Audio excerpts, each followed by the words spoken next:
Well, as it seems, I'm the only person eager enough to speak on one of the greatest television shows of recent times without spoiling it for themselves. It's no best kept secret that the first episode of the final season of Game of Thrones aired last night, and if like me you were eagerly perched on your sofa several hours before airing began with a giant bowl of chips in your hand and a few beers, you'll know that there was a hell of a lot of exposition and explanation to get through. Some things are easy to miss, but don't worry guys, because let's happily digest the many lingering threads of episode 1, Winterfell. We got you. Hello beyond the screeners. Is that what you call themselves? I'm not entirely sure. Anyway, for one time only today, I'll happily be your host, Jack Finch, as we take a look at the things you may have missed in Game of Thrones Season 8, Episode 1. Roll the clip.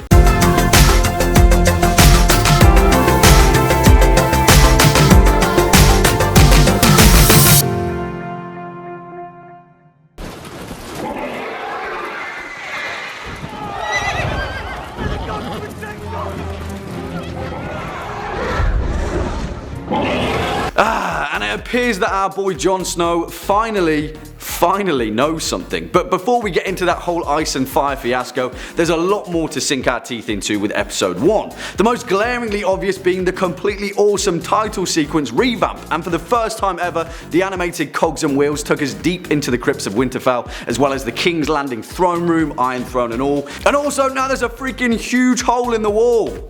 That brought me great joy to see that. Now, usually as the show goes, the first episode of the previous 7 seasons have been regularly tame. It's breathing room for the chessboard that is Westeros to neatly place the pieces before setting the whole damn thing on fire. After the prologue of Season 1, Episode 1 way back in 2011, we had a very similar long panning set piece of Robert Baratheon taking a trip back up to Winterfell to see his old friend Ned Stark, denoting the key players that would eventually spell the downfall of both the King of Westeros and his Warden of the North.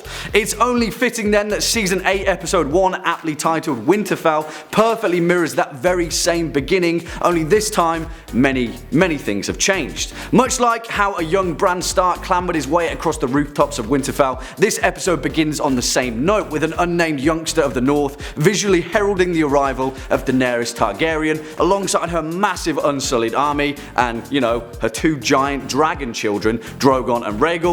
Sadly, her 3rd dragon, Viserion, named after her sycophantic brother, is absent, a mortal reminder that the Night King now has a whole ice dragon of his own. Now, as far as the show goes, this is the first time that the North has ever seen the mythical Targaryen dragons of legend, and the loyal common folk of Winterfell are rightly pretty damn terrified at the sight of 2 great hulking fire lizards flying over their snowy rooftops, as you would be.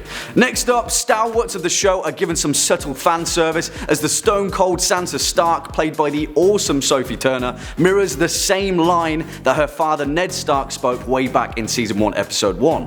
Winterfell is yours, your grace. But of course they can't stop there, because just as our hearts are melting at the fact that finally the remaining Stark children are reunited, and look how much they've grown, Jon Snow directly mirrors the next lines of Catelyn Stark and asks, "Where's Arya?"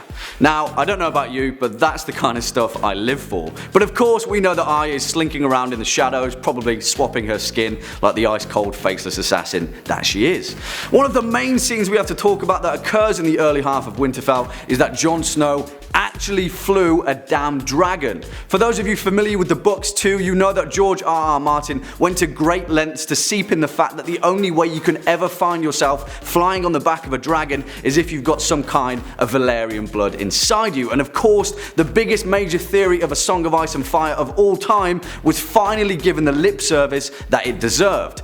If, like me, you've been waiting for Martin to finally release the Winds of Winter to confirm that R plus L does indeed equals J, then this was such an important moment for longtime fans, it was unreal.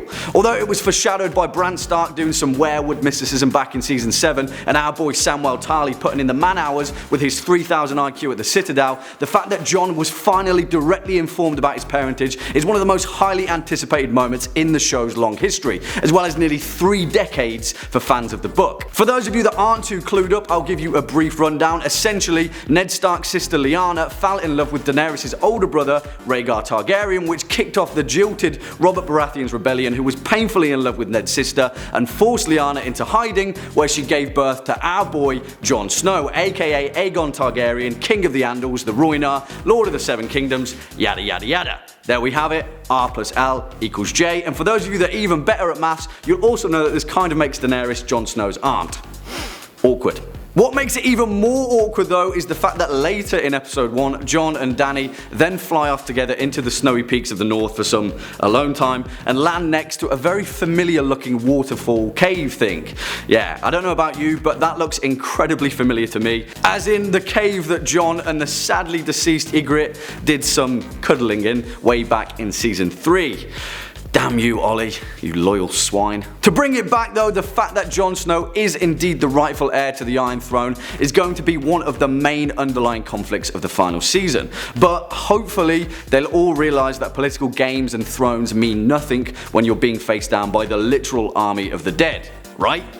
Right. Next, we fly over to King's Landing, where Cersei is looking more mythologically evil than anyone ever expected, but still manages to pull off that stone cold fox vibe that we're so fond of thanks to the incredible performance by Lena Headey. The main thing that we have to point out here is the fact that the meddling Maester Qyburn has been damn busy resurrecting the dead, and now Cersei has got an entire Queen's Guard of Gregor Clegane abominations willing to give their undead lives for her cause all over again.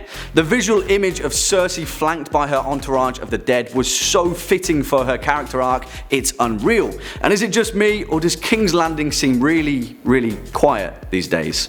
Or dead? Not that much happens in King's Landing really, other than the beginnings of a few very key plot threads, mainly being Bronn's plot setup with him being tasked by Cersei via Qyburn to kill Jaime and Tyrion with the same crossbow that killed their old man. Wait, what?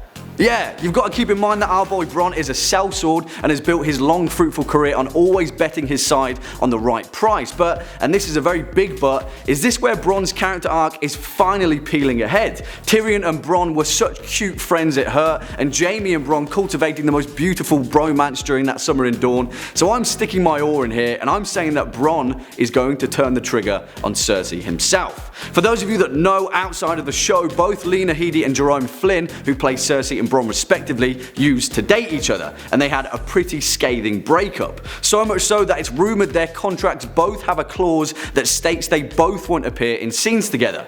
But the crossbow is a pretty long distance weapon, so it's anyone's guess how that whole situation will play out. Also, it's important to note that Cersei seems to be surrounding herself with mercenaries after patching things up with the Iron Bank of Braavos and securing a contract from the Golden Company.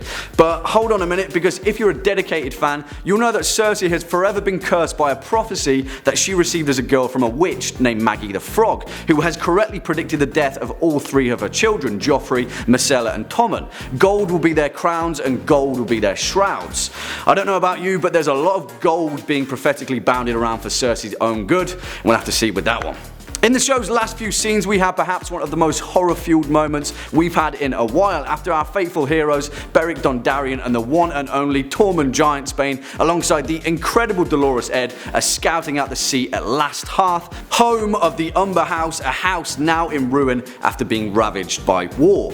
Earlier in the show, we see a young boy, Ned Umber, who has now stepped up as the only surviving young lord of his house, who remarks to Sansa and Jon that he needs more horses to get his people safely back to Winterfell. He's given the horses, but as it's revealed, they didn't exactly get him very far, because he's been impaled on a wall surrounded by an intricate pattern of disembodied limbs.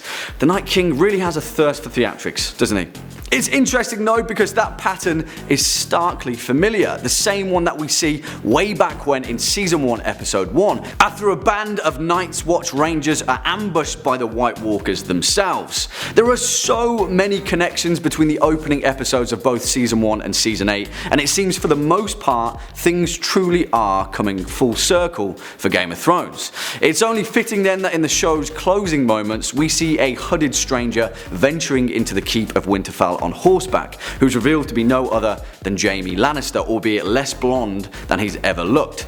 And who's the first person to greet him? None other than the cold, ethereal stair machine, Bran Stark. The boy that was flung from the window after finding Jaime and Cersei fornicating all those years ago, kicking off the entire chain of events that has led us to this final resolution that we've all been waiting for. Like I said guys, the first episode usually has a habit of setting up the chessboard before the whole thing turns to bone and ash, but some of the threads that were addressed in this opening episode were so cathartic for fans, it is unreal. I have so many questions, I need so many answers, and I can't wait for episode 2. Well, what about you guys? Are you as hyped as me, or are you despairing at the fact that we only have 5 more episodes ever of Game of Thrones? Let us know your thoughts down in the comment section below. I know it's only been a flying visit, but if you're a fan of this video or just beyond the screen in general, make sure to hit that thumbs up button as well as that subscribe bell, and make sure to catch me over at Top 5 Scary Videos if you feel like saying hello or telling me how much you love Game of Thrones. Unfortunately, that's all we've got time for in today's video. Cheers for sticking around all the way until the end. And on that note, I've been your host Jack Finch. You've been watching Top 10 Beyond the Screen, and until next time, you take it easy.